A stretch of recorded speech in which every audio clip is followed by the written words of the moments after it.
Say 5.2 organizational development plus 5.3 designing processes.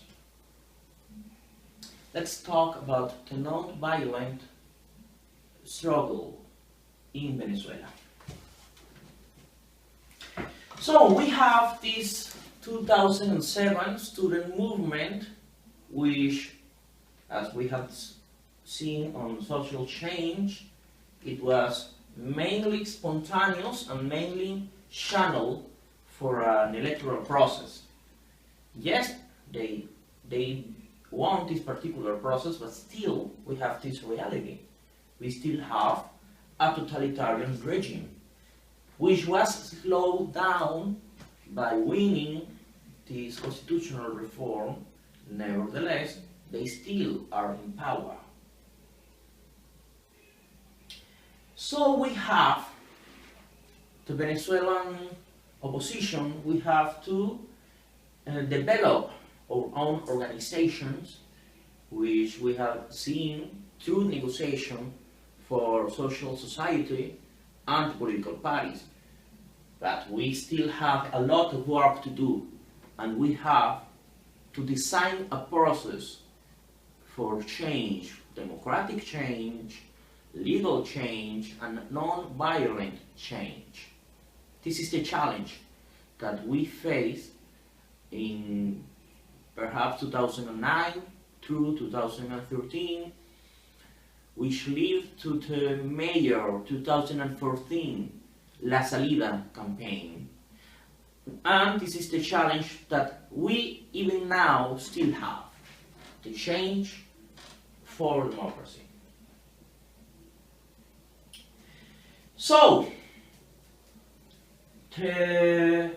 we have these political parties, we have the old ones, we have new ones, we have this new actor, which is the coalition. We have this presidential campaign on 2012 and 13, because it was 2 campaigns. And yes, we made a lot, but nevertheless we lose. What should be done then? Chavez is dead, so they have a new heir, more radical, more violent, more clumsy.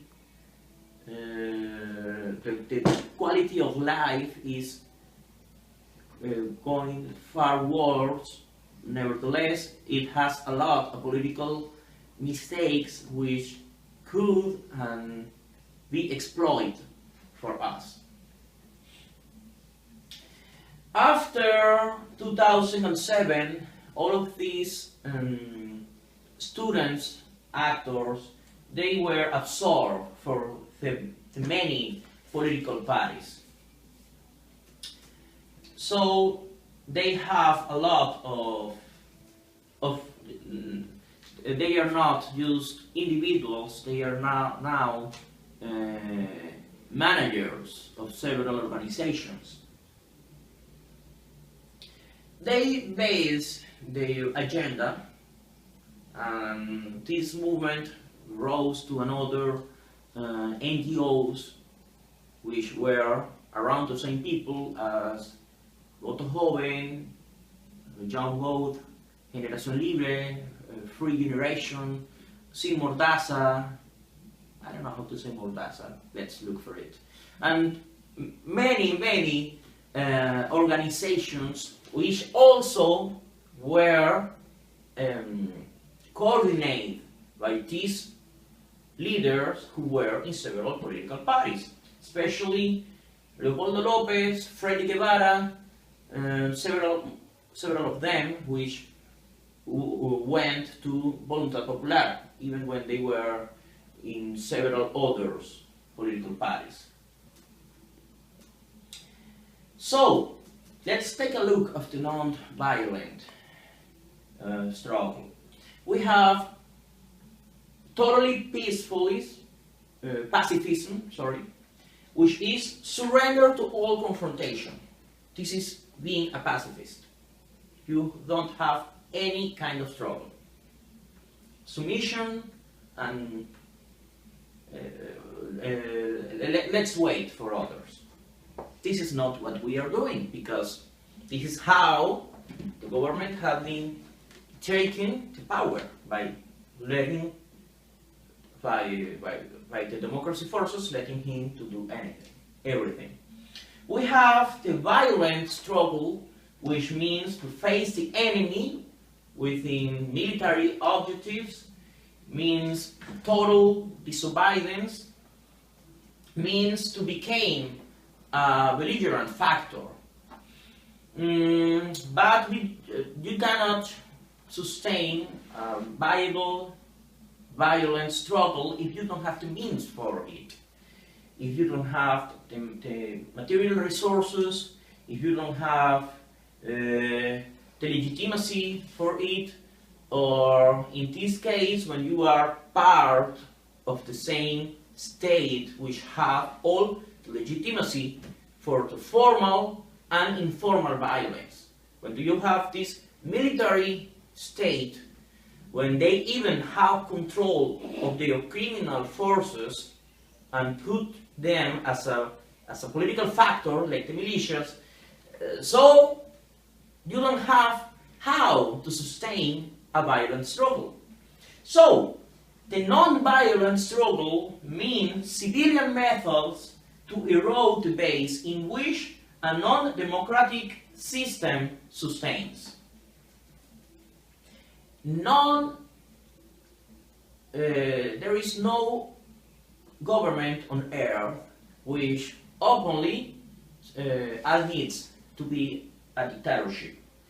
The Soviet Russia, the Nazi Germany, even the democratic facade of the socialist satellites, all of them tell themselves and their citizens within a legitimacy mask. So they have, when you have a non-violent struggle, you have to prove the violations. You have to show the evil which it is within the system. The non-violent struggle confronts and provokes violent reactions, unproportional reactions by a totalitarian state. Many of them sustains in power through fear on their people, that there is easier to let them rule because they have this manipulation that if they are not in charge, they will destroy everything, unleashing destruction. So it's easier to let them rule. They manipulate to fear.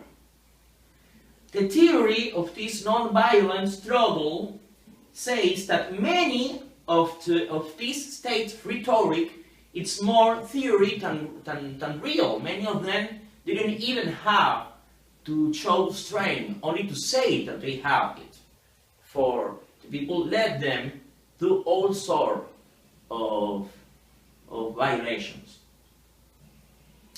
It means that only few of them are really capable by power or by set of mind to get into to violently reprime these non-violent movements.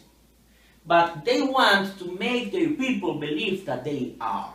So they have a really harsh and strong rhetoric. Many of these totalitarian regimes, they want and they dream on their dissidents to take a violent stand in order to justify their eradication by traditional means, calling them terrorism or rebels or any sort of state control adjectives. So they are confused when a non-violent struggle arises. They rather an armed adversary according to military conventional fight because they understand the way of arms.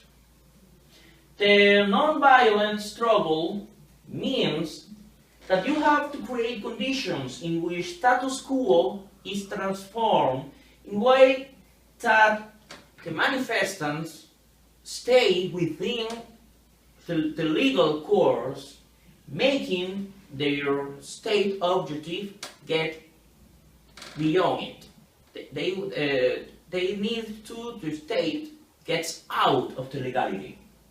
The non-violent struggle is not inactivity, it's not pacifism. As a matter of fact, the theory implies that it's way more dangerous than the violent struggle because the actors are totally in defense within a system which is not a civil rights warrant. In many workshops dictated in others by Fred Guevara, he says that the violent struggle is not possible in Venezuela because they have invested a lot in military resources, thing that any of us has.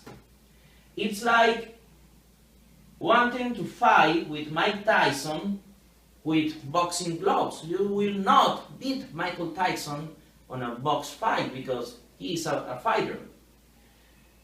He's a heavyweight. You cannot win. If you want to beat Mike Tyson, it's changing the arena and telling to a poker card or a chess match. You have to change the rules. So this is part of the agenda we have in 2012 and 15. Freddy Guevara says, this is what we have to do with Chavez. We cannot go into violent confrontation. We have to confuse him, provoke him, to make their evil of this regime manifest until international awareness, and we have to slowly resist with passions until the moment it came to build a democratic majority. This is not even a conventional democracy when you have an electoral campaign thrusting into the system for they act with impartiality. This has been one of the mistakes of oppositions, and it's naive to think like that. We should not renounce to electoral ways, but it has to be with the non-violent struggle. If we don't build, and this is part of what they did in 2007 and how we got to win in 2015, if we are going to win an electoral struggle, it has to be with the credible menace that if they don't respect the results, we will go all to the streets. Street and vote. Vote without a street is naive. Street without a vote is anarchy, and nobody will go with that. Vote with the street is the true way out of this. Of course, when we are talking about street, we are talking about non-violent mechanism.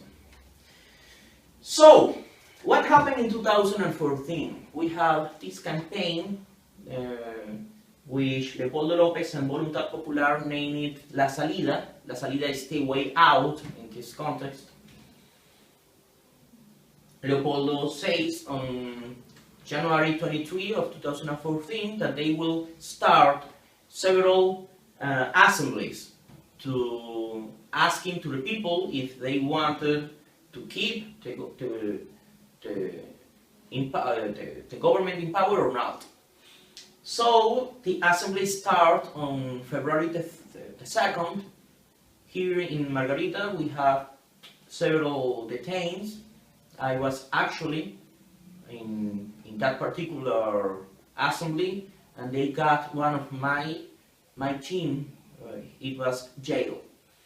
So Leopoldo went to another convocatory, a national convocatory, February the 12th, in which the government put a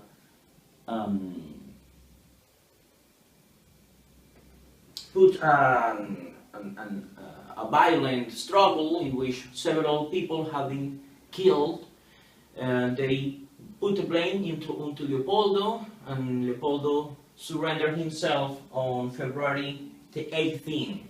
Afterwards, there were like 3 or 4 months of unrest. People went to the streets, blockades on the streets. It was really harsh for the people. Several of them unleashed their frustration. But after the things settled, Voluntad Popular tried to channel it to the change.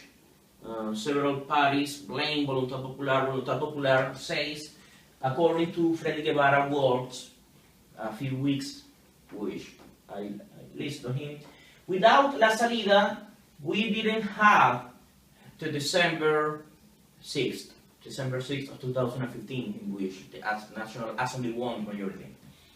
After December of 2015, population were way unrest, and they will not mobilize until 2015.